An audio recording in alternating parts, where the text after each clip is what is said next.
Dobrý deň, vítam vás na tlačovej konferencii FBC Inferno Močenok pred novou sezónou a je mi veľkou cťou privítať tu spolu so mnou hlavného trénera Martina Lenčeša a takisto aj vás, milí novinári. Takže môžeme prejsť postupne k otázkam. Nech sa páči. Dobrý deň pán manažér, dobrý deň pán hlavný tréner. Tak mám pripravené dve otázky. Prvá teda znie, ako je na tom káder pred novou sezónou? Celkovo náš káder hodnotím veľmi pozitívne, keďže chalani už sú spolu cez 3 roky. Už to spolu dlho hrajú, pribudli noví hráči, pribudli starší hráči, ktorí sa vrátili. Hodnotím to veľmi pozitívne, veľmi sa teším na začiatok sezóny, samozrejme. Bude to pre nás veľká skúsenosť a uvidíme, čo to dá. Nech sa páči, môžeme druhú otázku. Dobre, ďakujem za odpoveď. A moja otázka druhá znie, čo očakávate od novej sezóny? Nejaké veľké ambície podľa mňa nemáme, keďže sme nováčik. Určite ambície neskončí na chvoste, nejaké tie zápasy by sme radi vyhrali.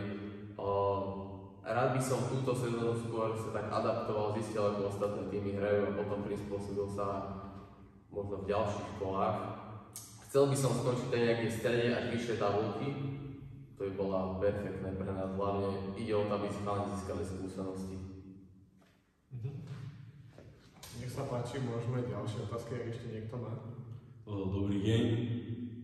Ja by som sa chcel spýtať, že v rámci týmu, na koho sa najviac spoliehate? To je dosť ťažká otázka, keďže každému hráčovi verím a spoliehať sa na jednotlivcov nie je akorát pre mňa vhodné.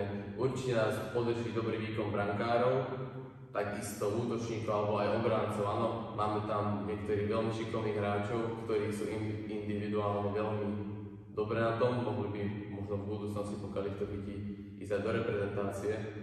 Takže asi menovite nikoho, myslím, že celý tým je dobre pripravený, každému verím. Dobre, ďakujem za odpoveď a ešte by som sa chcel spýtať, že s akými cieľmi vstupujete do tejto novej sezóny? Ako som spomínal, tie cieľe nie sú nejako moc vysoké, hlavne je teraz nejako sa adaptovať v tejto sezóne, zistiť ako super hrá. Hovoril, ako som spomínal, udržať sa v strede až vyššie tabulky by bolo pre nás viac než vyhovujúce.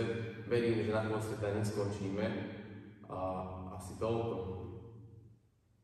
Dobre, ďakujem. A ešte na záver poslednú otázku z môjho hľadu. Teda ste nováčikom vo florbalovej lige, pociťujete nejaký tlak? Určite nie, keďže sme nováčikom, môžeme iba prekvapiť. My sme doslova taký čierny kôň celej tejto súťaže, celej tejto ligy. Mali sme nejaké prípravné zápasy, ja osobne to hodnotím veľmi pozitívne, áno. Niektoré tie týmy hrajú fakt famózne, ale myslím, že sa im dokážeme vyrovnať. Dobre, ďakujem za odpoveď.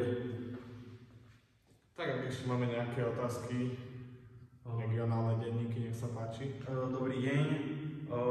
Moja otázka prvá znie, ako vnímate to, že vašimi konkurentami budú len mestá a v lige ste jedinou obcov? Neviem, ako by som to mal vnímať, určite mestá možno majú nejaké lepšie podmienky, aj každopádne naše podmienky sú veľmi vynikajúce na to, že sme obec. Možno rozsiahlosť kádra nie je až taká vysoká ako v ostatných mestách.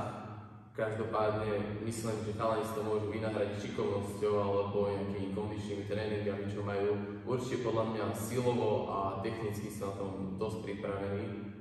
A určite, ako ja keď som mali futbalista, porážali sme veľké mestá, veľké kluby, takisto to môže byť aj teraz. Dobre, ďakujem. A vy ste mi už čiastočne odpovedali na moju ďalšiu otázku, ale teda by som to chcel doplniť. Budete postupne ten káder aj doplňať? Máte nejaké takéto plány? Bol by som určite rád, keby sme doplnili nejaké nové talenty, keďže chalani sú momentálne nové formácie a keď niekto vypadne, tak ťažko sa lepia hráči. Ale určite do budúcna, keby sa dalo, bol by som rád, keby nejaké nové talenty a nové tváre sa ukázali v našom klube. Ďakujem vám za vaše odpovede. Ďakujem aj. Ešte nejaké ďalšie otázky? Nikto? Tak ďakujeme veľmi pekne za pozornosť.